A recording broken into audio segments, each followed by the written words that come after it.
Welcome back to the Lead and Groove. The year is 1978.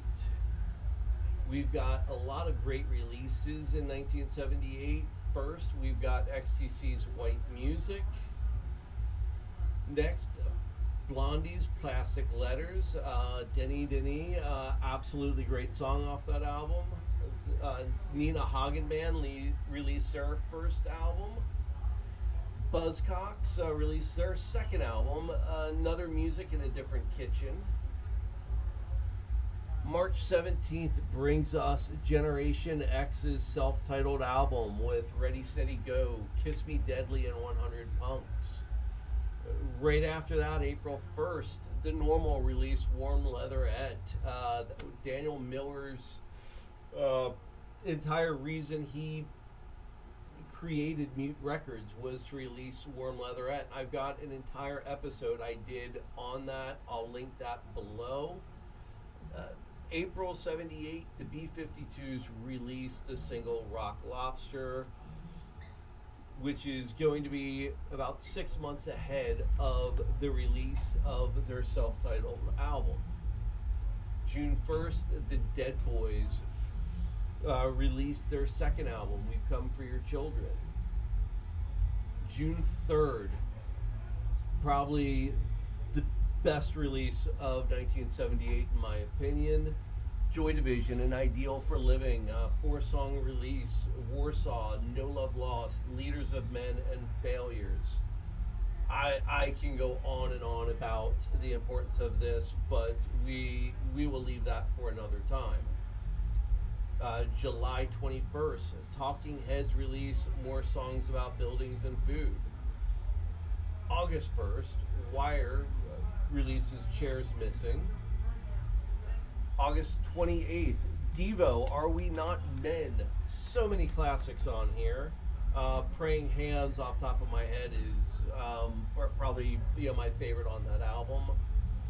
Now, September 1, second release this year for Blondie, Parallel Lines. One Way or Another and Heart of Glass are on that album. A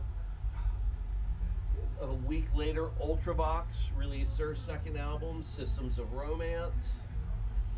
September 21st, the Ramones released Road to Ruin with I Want to Be Sedated. Huge release for them. Beginning of October gives us The Residents, not available, and November also brings Duck Stab by The Residents. Another October release would be Sham 69's That's Life, preeminent punk album. October 13th, another album that I can go on and on about, but I won't, is Susie and the Banshees, The Scream. Hong Kong Garden, Helter Skelter, Overground, song after song after song, just amazing album. Now, XTC gives us another release in 1978, Go To. And November 2nd brings us The Police, Outlandos de Amor, Can't Stand Losing You, and Roxanne show up on this album. They make that mainstream. November 3rd brings us The Jams, Ahmad Khan with Down in the Tube Station.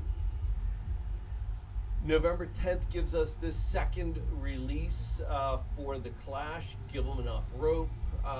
Coming on even stronger than their debut album, English Civil War, Safe European Home, Tommy Gun. Again, as I said before, The Clash can do no wrong in my book. Now, November 24th for the electronic lovers, Two-Way Army with lead singer Gary Newman comes out.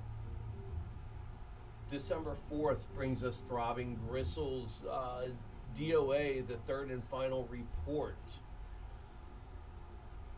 December 8th, is this the beginning of post-punk?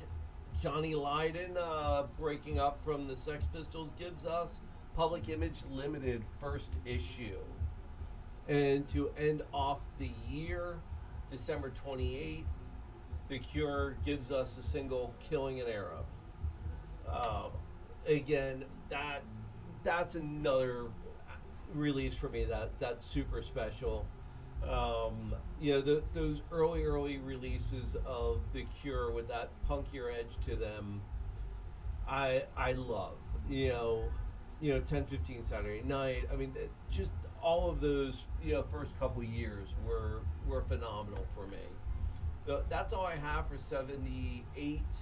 I will give you 79 another time, and we'll just keep going year by year on this until one of us gets tired of it.